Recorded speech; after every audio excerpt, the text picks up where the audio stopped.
హల్లెలూయా, హల్లెలూయా. మంచిది. ఈరోజు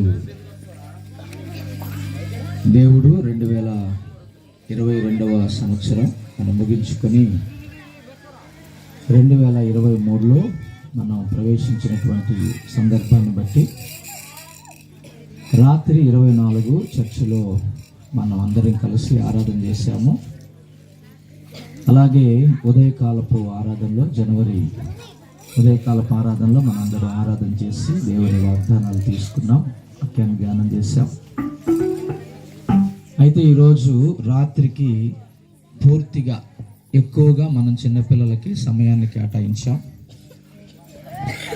కనుక చిన్నపిల్లలు స్కిట్ల కొరకు, యాక్షన్ సాంగ్స్ కొరకు ఈ సమయాన్ని కేటాయించడం జరిగింది. వాక్య పరిచర్య కొరకు కాదు. కనుక చిన్నపిల్ల కేవలం వారికి అవకాశం ఇద్దాం అన్న ఉద్దేశంతో వారికి ఇవ్వడం జరిగింది. మంచిది. అయితే ఈ రాత్రి మధ్యాహ్నం ఆరాధన అయిపోయిన తర్వాత వెంటనే నేను రామచంద్రాపురం వెళ్ళాను.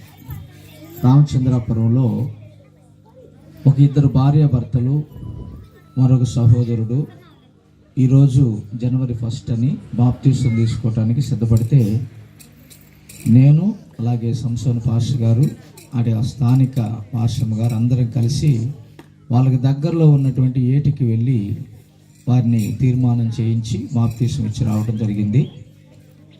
అది ఒకటి. అక్కడి నుంచి మరలా వస్తుంటే కేవీ పాలెంలో ఒక ఆమె పేషెంటు, నేను ఒక 5-6 నెలల క్రితం చూసినప్పుడు బాగానే ఆరోగ్యంగానే ఉంది, కానీ ఆమెకి ఇటీవల కాలంలో క్యాన్సర్ వచ్చిందంట. అయితే ఆమె ఏం చేసిందంటే, అయ్యా నేను బాప్తీసం తీసుకుంటాను, నాకు రక్షణ కావాలి, ఒకవేళ నేను బాప్తీసం తీసుకోకుండా మరణిస్తే నా ఆత్మ నరకానికి వెళ్తుందేమో, బాప్తీసం ఇవ్వాలని పాస్టర్ గారిని అడిగితే ఆ పాస్టర్ గారు నన్ను పిలిచి, మా సంఘంలో ఒక ఆమె ఉంది, ఈరోజు బాప్తీసం తీసుకుంటానని చెప్పింది, కాబట్టి తప్పకుండా నువ్వు రావాలని అంటే మళ్ళీ అక్కడి నుంచి రామచంద్రపురం నుంచి మళ్ళా కేవిపాలెం వచ్చి కేవిపాలెంలో సహోదరికి వాక్యం చెప్పి యేసుక్రీస్తు ప్రభువారిని సొంత రక్షకునిగా ఎలా అంగీకరించాలో వాక్యం చెప్పి తీర్మానం చెప్పించి బాప్తీసం ఇవ్వటం జరిగింది. మరలా నేను అవన్నీ చూసుకొని మరలా సాయంత్రకాల కూడికి కేవలం ఈ చిన్నపిల్లల కోసమే వారి సంతోషం, దేవునిలో వాళ్ళు ఆనందించాలి, దేవునిలో సంతోషించాలని ఉద్దేశంతో ఆ విధంగా ఏర్పాటు చేయడం జరిగింది. అందుని బట్టి ప్రభువుకి మహిమ కలుగును గాక. హల్లెలూయా. ఆ తరువాత మరలా దేవుని చిత్తమైతే మరలా వచ్చే క్రిస్మస్ పండగకి తప్ప ఇక మధ్యలో వారికి ఎలాంటి యాక్షన్ సాంగ్స్ కానీ స్కిట్లు కానీ ఉండవు.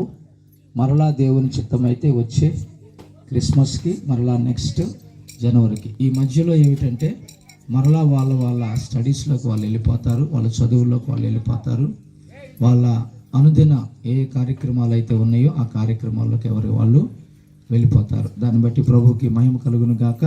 మీరంతా సంతోషంగా ఉన్నారని నమ్ముతున్నా, ఎందుకంటే ముఖాలన్నీ కూడా కలకలగా ఆడిపోతారు. కాబట్టి పక్కన చూడండి మీరు ఎలా ఉన్నాయి ముఖాలు, చాలా నక్షత్రలాగా వెలిగిపోతా ఉన్నాయి. దేవునికి స్తోత్రం చెబుదామా? హల్లెలూయా. ఈరోజు అటువంటి సంతోషాన్ని దేవుడిచ్చాడు. మరి ఇంకొక విషయం ఏంటంటే, ఒక 5 నిమిషాల్లో నేను ఈ కార్యక్రమాన్ని ముగిస్తాను ప్రార్థన చేసి. ఈరోజు ఈ కార్యక్రమం జరగటానికి కూడా చాలామంది సంఘంలో ఉన్నటువంటి యవన బిడ్డలు చాలా పరిచయం చేశారు, కష్టపడ్డారు. మరి ఇవంతా కూడా ఏర్పాటు చేశారు. నేను అక్కడ బయట ఉన్నాను, నేను వచ్చి చూసేసరికి స్టేజీ ఇవన్నీ అరేంజ్మెంట్ చేయటం జరిగింది. ఇలాంటి పరిస్థితుల్లో చాలా ప్రయాసపడ్డారు, కష్టపడ్డారు పిల్లల కోసం, కనుక మంచిది. అలాగనే ఈరోజు మరలా ఈ రాత్రికి ఇక్కడ కూడి వచ్చినటువంటి వారందరికీ కూడా మరలా ప్రేమ విందు ఏర్పాటు చేయడం జరిగింది. ఎవరైనా షుగర్ పేషెంట్ ఉంటే దయచేసి క్షమించాలి, టైం ఎక్కువైపోయి ఉంటుంది, మీకు కొంచెం ఆకలి అయి ఉంటుంది కనుక ఈరోజే, ఇక రేపటి నుంచి మీ ఇష్టం, ఈ ఒక్కరోజే, ఈ ఒక్క పూటే, తర్వాత మీరు మీ సమయాలకి మీరు ఆహారం తీసుకోవచ్చు, మీకు ఎలాంటి ఆటంకం ఉండదు. రైట్, మంచిది.